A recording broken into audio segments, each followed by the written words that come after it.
Começar em 5 minutinhos, tá certo? Muito obrigada pela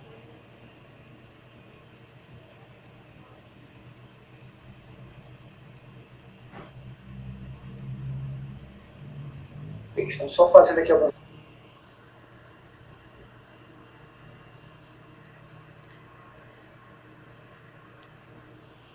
hoje a respeito do módulo de ciência e pesquisa. Eu vou compartilhar um material aqui com vocês, pessoal. Eu queria só que vocês.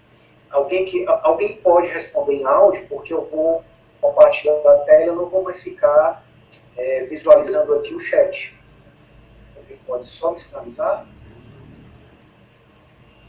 Que a gente possa estar aí de forma síncrona entrando em contato, tá? Conforme a apresentação, eu vou falar para vocês passar para vocês algumas informações que eu já passei no primeiro momento, no primeiro contato, mas que, infelizmente, eu acho que nem todos puderam estar no Cavalcante.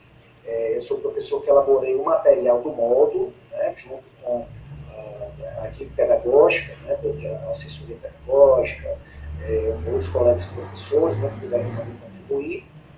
E eu sou remanescente de um outro módulo, já há 8 anos que eu estou aqui no EAD, sou remanescente de um outro módulo, que é o módulo de metodologia do trabalho científico. Então, o encontro de hoje, como eu falava, ele tem um propósito de nós aliarmos aí as principais informações, tirarmos dúvidas relacionadas ao conteúdo e principalmente esclarecer os fluxos que ocorrem no momento atual aqui no Polo EAD, sobretudo diante do modo de ciência pesquisa. O modo de ciência pesquisa hoje ele funciona no sistema tutorial, ou seja, quem fica na linha de frente com vocês são os tutores de cada módulo. No nosso caso, para as turmas 10, turmas cidade, como eu falava, apesar de ser um módulo ofertado na modalidade EAD, nós estamos aqui trabalhando durante toda a semana. Tá?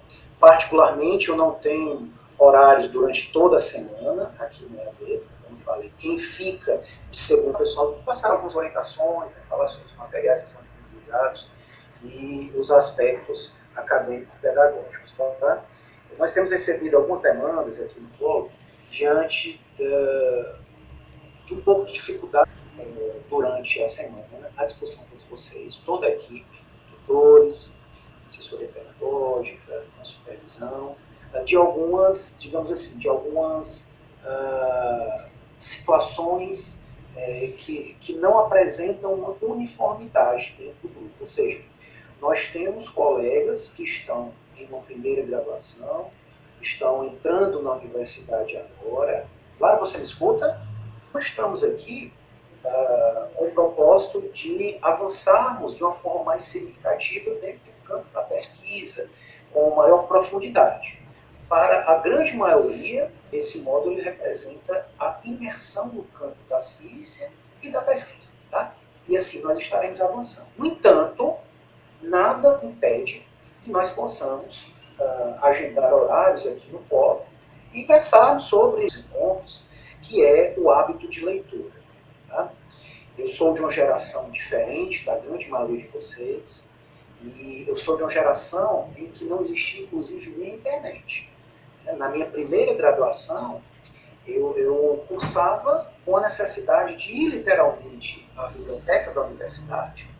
Eu já fui ágil. Não existe uma verdadeira receita de bolo, digamos assim, da melhor forma de você aprender.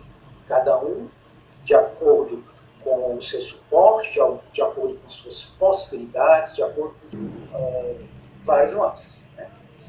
Sobretudo, de acordo com o perfil de cada um. Eu falava agora há pouco dessa situação em que o estudante ele vem do ensino médio e, ao adentrar na universidade, muitas vezes há um choque de realidade. Ele me permite comentar, trazer o estudante no colo, né, de ter aquele grande papel de pai, né, como se fosse ali o grande condutor do processo de ensino-aprendizagem, e que na universidade é necessário, e é interessante que cada um de vocês possa perceber que a autonomia intelectual ela é necessária. Do seu legado, ele deixou aqui o que nós conhecemos como educação bancária, que hoje é extremamente falível. Quando nós falamos, por exemplo, o professor, ele hoje não tem aquela missão de simplesmente trazer o conteúdo para o estudante. Eu lembro que antigamente, né, como eu falei, eu sou estudante, digamos assim, a moda antiga, né, passei por várias gerações, digamos assim. Eu lembro que as salas de aula antigamente elas tinham como se fosse um palco à frente. E o professor ele tinha uma posição de hegemonia diante dos estudantes. Ou seja, a grande expectativa, inclusive isso foi expectativa minha à época, de que eu ia assistir uma aula porque o professor ele era o detentor do conhecimento e eu estava ali, literalmente, na condição de aluno da educação bancária. Ou seja, o professor ele não tem mais hoje, ele não deve pelo menos ter, esse papel de simplesmente emitir informações, de disponibilizar, de falar sobre aquele conteúdo para que o estudante tenha no professor a única fonte de aprendizagem. Sobretudo no modo, numa disciplina ofertada EAD. Então, quando nós falamos dessa vida acadêmica relacionada a um módulo ofertado à distância, isso predispõe que cada um de vocês, na medida do possível, possa se organizar para estabelecer horários. A nossa prova V2, a nossa prova online, a prova cognitiva, ela vai estar aberta no aba de vocês na próxima quarta-feira, tá? Dia 26 de abril, e ficará assim, né, ficará aberta até o dia 28, que é a sexta-feira da próxima semana, das 22h59. E os conteúdos que vocês devem estudar e revisar para essa prova serão as unidades 1, 2 e 3, que poderão ser cobradas lá. Tá? Então, voltando aqui a essa lógica da vida acadêmica. Esse senso de gerenciamento também, que talvez para alguém possa parecer não tão importante, numa disciplina ofertada, nós temos esse compromisso. Nós não estamos apenas, eu e as tutoras, verificando o ambiente virtual para identificar falta de acesso e ter uma atitude punitiva. Não, esse não é o nosso propósito. Nós não estamos aqui para punir ninguém, nós não estamos aqui simplesmente para, digamos assim, para trazer obstáculos que precisam de mim, Alexandre, para o conteúdo em si. Tudo que eu venha falar, seja no momento como agora, no momento virtual, no momento ciclo, ou encontros presenciais, que a gente vem a ter também aqui no polo, nas nossas salas de atendimento, vocês podem assimilar, vocês podem adquirir esse conhecimento pelas navegações, nas bases de dados, pelas leituras dos livros físicos, enfim. Então, não necessariamente o professor, ele hoje, deverá ter essa missão, como eu falava, mas sim de facilitar o processo, o princípio da equidade. Lá no SUS, o princípio da equidade, ele tem um propósito diferente do sentido etimológico de equidade. Se você for ao dicionário, Aurélio, você vai ver lá que a equidade tem um significado de igualdade, de paridade. E a equidade para nós aqui é de conseguir estabelecer um suporte maior para quem mais precisa. Alexandre, eu estou em dificuldade, mas eu ainda não estou encontrando suporte para isso. Então, eu aproveito o momento, um momento em tempo real, falando com vocês, para me colocar aqui à disposição, sobretudo em encontros que sejam no próprio polo, a gente pode estar agindo no horário, para que caso você leia uma novidade para vocês, caso alguém não saiba ainda. A gente sempre está procurando fazer essas divulgações, mas nós estamos oportunizando um novo período para os colegas que ainda não enviaram atividade de 40% da V2. Como vocês já devem saber, porque nós publicamos desde o mês de fevereiro, que o nosso plano de 5 está no AVA, que nós teremos, durante os 3 períodos, ferramentas avaliativas para a composição das médias. Na V1, nós tivemos 2 atividades, uma atividade de 10%, foi fora, nós tivemos uma atividade de 30%, tivemos a avaliação cognitiva, que foi a prova online. Para a V2, nós tivemos agora até o dia 17, deixa eu até pular aqui, eu volto a essa informação. Nós tivemos... Professor Alexandre, Oi. tem uma aluna com uma dúvida, ela contou até no chat, mas ela também levantou a mão. Janaína, você quer falar? Ela ainda. Eu posso dar uma editada? Pronto, como é o teu nome? Eu não estou vendo aqui o chat. Camila. Camila, eu falei Camila, achava até que a gente estava falando da tutora, das duas tutoras. Né? Camila, como você enviou dentro do prazo, nós colocamos normalmente no cadastramento das atividades a possibilidade de 2 envios, certo? Então, se você fez o envio dentro do prazo, e nós estamos oportunizando agora um novo período, inclusive está até de azul aqui destacado, ó, aqui no slide. O novo prazo ele vai ser até o dia 24 de abril, ou seja, até a próxima segunda-feira. Tá? Então, até lá, nós estaremos recebendo os envios dos colegas que não enviaram.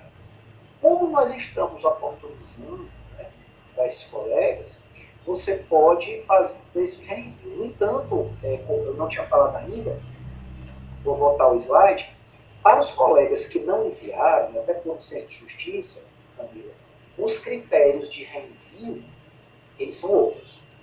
Desculpe, de reenvio não, de envio do período postergado, eles são outros. Por exemplo, quem está entregando atividade fora do prazo, né, teve gente que entregou fora do prazo, ou seja, até o dia 17, vai ter algumas perdas, certo? Então, assim, nós não podemos oportunizar para que todos os alunos eles reenviem. Quem enviou dentro do prazo, nós estamos considerando. Salvo algumas exceções, Camila. Por exemplo, Alexandre, eu não tinha entendido o propósito principal, o objetivo da atividade, eu fiz totalmente fora dos padrões. Ou seja, caso o envio da sua atividade esteja significativamente fora dos padrões, por uma falta de entendimento, então a gente pode estar conversando e vendo a possibilidade de oportunizar um novo envio para você, tá? Ou qualquer outro colega que esteja na mesma situação. Mas nós não vamos reabrir o prazo para a Camila.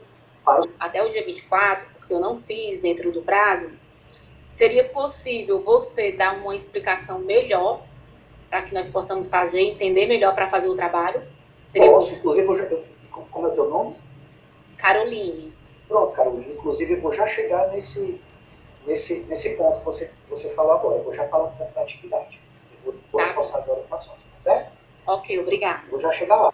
Oportunizássemos um novo momento, um novo prazo para a entrega da atividade, e que quem não entregou e que não justificou, digamos assim, o motivo por não ter enviado, ter digamos assim, a mesma pontuação dos colegas que atenderam ao prazo. Então, quem for entregar ainda, e por exemplo, a grande maioria já enviou dentro do prazo, só para vocês terem ideia, na turma 72, de 111 estudantes matriculados, 91 entregaram dentro do prazo. Isso para a turma 72. Então, uma pequena parte que não entregou, e que nós não estaremos aqui de forma alguma querendo saber o motivo, porque entregou e tal. Repito, não é uma visão punitiva, e sim de oportunizar, desculpe, né, digamos assim, um novo momento para que esse estudante ele possa tentar recuperar e tentar melhorar o seu desempenho dentro do mundo. Então, feito isso, o que é que nós vamos atribuir em relação à segunda-feira até as 59 minutos, certo? Respondendo a Caroline e demais colegas que talvez tenham dúvidas ainda em relação ao envio e que não enviaram, que não têm essa nova oportunidade. Então, essa atividade, pessoal, gente, está tranquilo no áudio? Vocês conseguem me escutar bem? Sim, professor. Pronto, eu pergunto vez por outra porque fica o silêncio, posso achar que até o sinal cair, né? Mas, enfim, essa atividade é uma atividade também de imersão. No módulo anterior, que deu origem ao atual módulo de ciência e pesquisa, que era o módulo de metodologia do trabalho científico, lembro que no ano de 2015, né, eu falei, eu já estou há 8 anos aqui conduzindo esses módulos. Então, no ano de 2015, nós tínhamos por muitas atividades, exatamente nesse período, que na época era NP2, hoje é a AV2, é equivalente a AV2. Então, o que é que nós pedimos como uma atividade avaliativa? A construção, né, de um projeto de pesquisa. Inclusive, isso me foi questionado agora recentemente. Professor, nós temos que construir um projeto de pesquisa. Eu entrei agora na universidade, eu estou vindo no ensino médio, eu não tenho, digamos assim, eu não tenho uma know-how, não tenho know-how, não tenho experiência na construção. Eu tenho em trabalhos de nível secundário, né, de nível escolar, de nível médio, mas eu não tenho muita segurança para construir. Então, veja bem, nós não queremos que vocês tenham feito ou que vão entregar em atividade que construam um projeto de pesquisa. Porque lá em 2015, como eu estava falando, nós pedimos. E a gente observou que havia uma dificuldade gritante dos estudantes em construir um projeto de pesquisa, principalmente pelo fato de que dessa disparidade de perfis de estudantes dentro do próprio módulo. Eu lembro que, à época, eu tinha dentro, nós tínhamos matriculados, né? Preciso realizar leituras sobre aquela temática, que já entra o componente que é o que alguns chamam lá atrás, o antigo desenvolvimento, que na verdade é a revisão de literatura, ou então como é atribuída essa nomenclatura em uma abordagem qualitativa, que é o tipo de abordagem de pesquisa científica, que inclusive isso caiu na prova de vocês, agora na pergunta. Uma abordagem qualitativa, ela demanda que eu tenha um olhar de subjetividade. Né? Então, numa abordagem qualitativa, o que nós chamamos de revisão de literatura, nela é tida como estado da arte. Veja bem, olha a diferença. Mas que, na verdade, o elemento textual do projeto é o mesmo. Eu vou estar, na verdade, trazendo autores que já escreveram sobre aquele assunto para dar mais consistência, para dar mais densidade ao que eu estou construindo ali, aquele meu trabalho acadêmico. Seja ele um trabalho como esse, do nosso módulo, seja um trabalho em nível de conclusão de curso, que é o ensino TCC, seja uma dissertação de mestrado, seja uma tese de doutorado ou as publicações pós-doutorado, ou os artigos, de uma forma geral. Certo? Então, repito, para esse trabalho, para essa atividade avaliativa, vocês irão utilizar uma técnica de estudo, conhecida como mapa conceitual, vou falar um pouquinho já sobre ele, e que nesse mapa conceitual, gente, vocês estarão trazendo os elementos de um projeto de pesquisa. Eu vou explicar dentro do mapa ali o que é uma introdução, o que é uma metodologia, por exemplo. Como é que eu posso pesquisar algo se eu não vou apresentar no meu trabalho, no meu estudo, a forma que eu vou conduzir aquela pesquisa?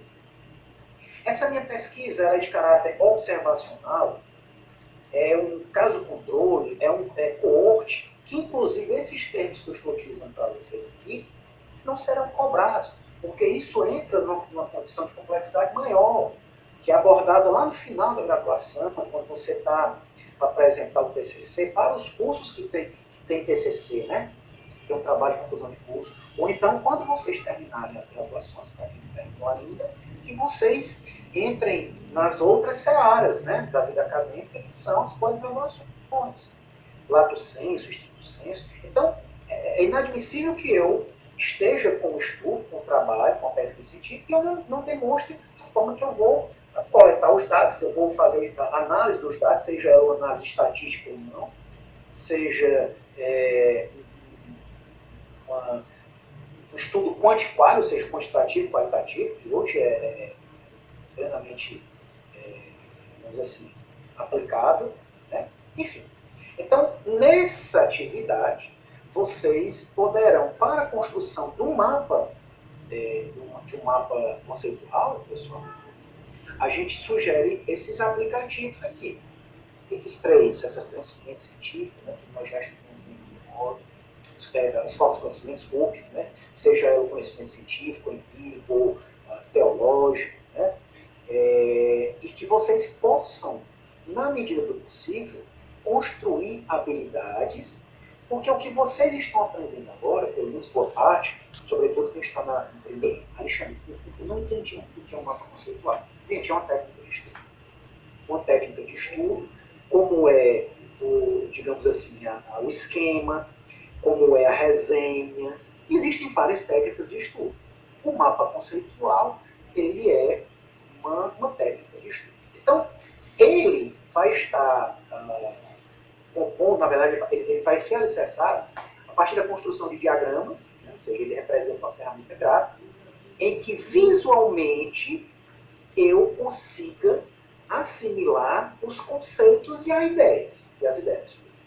Se eu pedisse para vocês fazerem uma resenha sobre, digamos, o impacto da vacinação contra a Covid nos anos 2021 e 2022 em Fortaleza, no município de Fortaleza. Então, se eu digo, gente, eu quero que vocês me entreguem uma resenha com essa temática. O que seria uma resenha? Vocês, obviamente, teriam que ler sobre o assunto, apesar de nós termos, infelizmente, experimentado essa pandemia, não desejada, mas vocês teriam que ler sobre o assunto e escrever sobre. Agora, na escrita, quando a gente fala de uma resenha, ela permite que eu possa trazer o componente de criticidade. Né? Eu posso opinar sobre aquele assunto. Isso na resenha. Se eu peço para vocês fazerem o resumo de um artigo, aí você não deverá opinar. Você vai ter que simplesmente compilar as ideias do autor ou dos autores daquele artigo e demonstrar para quem vai estar lendo o resumo as ideias centrais, as ideias, né, que se destacam naquele texto. Então, aqui no mapa conceitual, nada mais é do que vocês trazerem no formato diagrama, esses conceitos e essas ideias. Ou seja, esses diagramas, esses conceitos, eles devem estar estruturados de uma forma hierárquica, conforme está aqui. Eles são estruturados hierarquicamente e devem apresentar uma inter-relação, ou seja, conexão, através de símbolos que normalmente a gente utiliza sempre. É exatamente isso aí que vocês estão vendo. Isso que vocês estão vendo agora é um mapa conceitual. Eu tenho que ter como centro a ideia principal, a temática principal, e a partir dela eu trazer diagramas e trazer símbolos que vão interligar de forma hierárquica, ou seja, eu tenho aqui um tema mais amplo que eu vou construindo em forma de diagrama e interrelacionando a partir de um centro para as periferias de forma hierárquica. Ou seja, quanto mais próximo do centro eu estiver construindo esses conceitos, essas informações, maior abrangência terá. Conforme eu vou caminhando para as periferias do mapa, eu vou trazendo informações que hierarquicamente, tá, elas têm um poder, digamos assim, uma característica mais secundária diante daquelas ideias centrais. Ou seja, eu vou trazendo o que é mais abrangente, o que tem uma relação de significado maior da temática, e eu vou trazendo demais informações que têm um caráter. Não sei se As dúvidas e explicando melhor como se faz o trabalho, poderia ser feito antes. Mas assim, quem está falando? Camila. Nós tivemos um primeiro momento, Camila, digamos assim, foi um encontro que nós chamamos de imersão. Tá? E no primeiro momento, nós já falamos de todas as atividades. Isso, né, não impede de forma alguma a gente, sempre que necessário, a gente revisitar, né, essas orientações, esses conceitos. E aí eu vou reforçar mais uma vez. Nós publicamos essas digamos assim, essas orientações no AVA. A gente tenta suscitar em cada um de vocês essa autonomia acadêmica e intelectual, que isso por si só não garante o entendimento de todos, isso é um fato, né? Eu não posso aqui simplesmente dizer, Camila, as orientações estão lá, vocês vão ler e desculpa assim a força expressa, vocês vão se virar, né? Né? Como eu falei, a gente não está aqui com um papel punitivo, pelo contrário, a gente tem que fazer um processo de aprendizagem, mas eu reforço que nós estamos aqui durante a semana à disposição de vocês e também de forma presencial para atendê-los e conversarmos sobre as atividades, tá? Professor, eu reforço a tese apresentada pela aluna. Eu queria colocar, eu não ia me manifestar, mas diante da colocação da aluna... Está falando? Não estou João Carlos, aluno João Carlos do Rio de Janeiro. Eu reforço a tese da aluna. Eu acho que houve um lapso temporal muito grande para iniciar esses encontros, e essas orientações, mesmo sendo um estudo EAD, teriam que ter sido dadas com antecedência, professor. E outra coisa que eu também gostaria que o senhor fizesse a gentileza de responder aos torpedos, que eu mandei vários torpedos para o senhor. Eu sei que a ferramenta tem a ferramenta do AVA, mas o torpedo é uma ferramenta, porque também é uma forma de retirar as dúvidas. Mas eu compartilho do pensamento da aluna.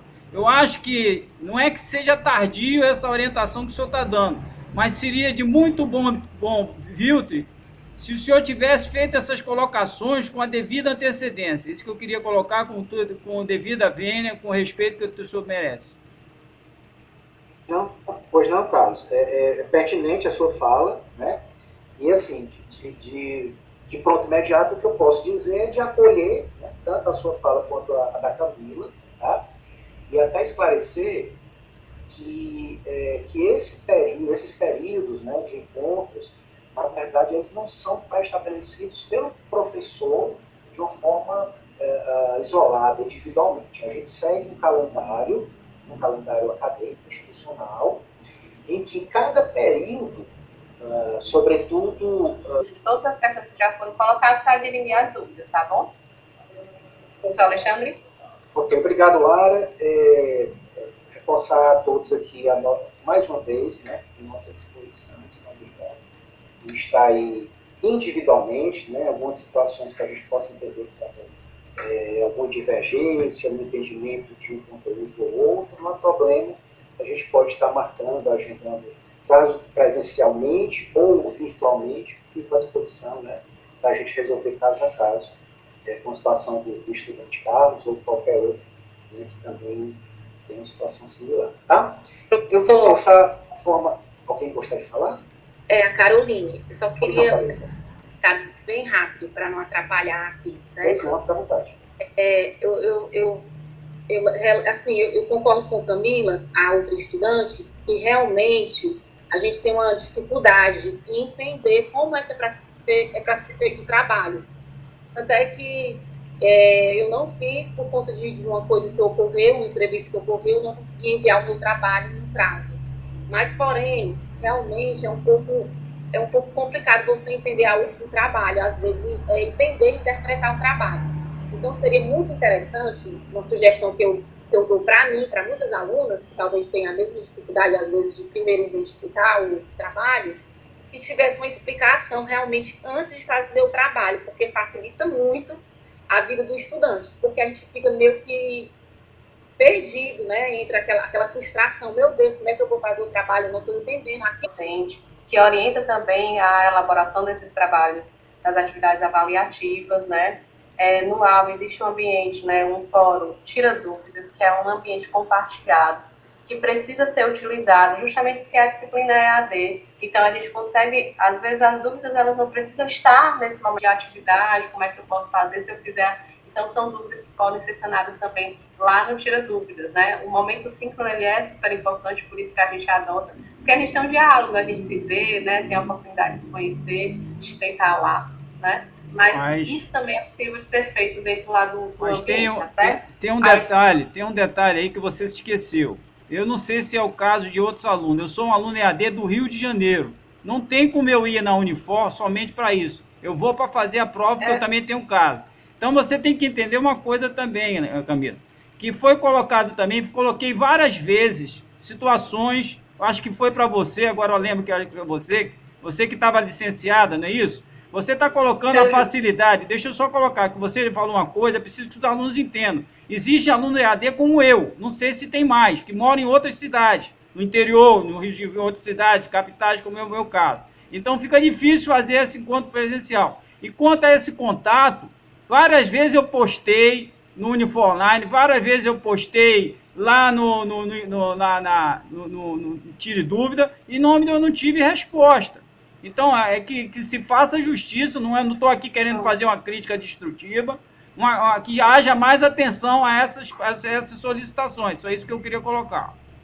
Tudo bem, João. Pronto, Lara, Tá, deixa eu tá? Lara, Então, Eliane, só... o áudio está normal aqui pra gente, tá? Oi, professor Alexandre, fica à vontade. Deixa eu só aproveitar. Pronto, só vou desligar agora o meu áudio, meu microfone, porque eu queria realmente só deixar claro esse ponto e vou deixar o seu ponto de vista, tá bom? Bom, agradeço, né, suas informações, né, bem pertinentes e necessárias. Tá? E aproveitando também, como esse momento eu falei no início, é importante para a gente tentar fazer alguns ajustes, né, de estar retificando algumas inconsistências, sobretudo nos canais de comunicação, né, como o caso colaborativo, com o mapa mental, principalmente porque no próprio universo da graduação, né, na universidade, em outras instituições, a gente trabalha com uma estratégia, com a técnica de pesquisa, em que muitas vezes ocorre a possibilidade par, né? Ou seja, mapa conceitual barra mapa mental. Inclusive, no semestre passado, eu falei sobre a diferença entre o que é o mapa conceitual e o mapa mental. Sobretudo numa questão maior do âmbito da informalidade, né? Da densidade, da informalidade, do direcionamento da posição da simbologia e da construção dos diagramas. Então, para essa atividade, né, como eu falei também, nós temos aqui um grupo heterogêneo, alguns colegas com mais experiência, com outras graduações, com pós-graduação, mas ao mesmo tempo a gente tem colegas do primeiro semestre que estão no ensino médio. Então, para essa atividade, especificamente, nós iremos aceitar tanto o mapa mental quanto o mapa conceitual. Então, a unidade 3, ela será toda, né, ela será total, ela será de forma íntegra cobrada, é uma unidade bem extensa. Então, a gente sugere no próprio plano de ensino que a cada semana vocês devem estar lá atentos a um subgrupo, né, digamos assim, a um conteúdo que ele é secundário à temática principal da unidade. Mas, assim, para facilitar o entendimento de todos, né, e justa é o seu questionamento, é justo, eu vou preparar um texto e deixar mais claro, além de ficar só unidades 1, 2 e 3, aquilo que da unidade 3 poderá ser cobrado na prova, certo?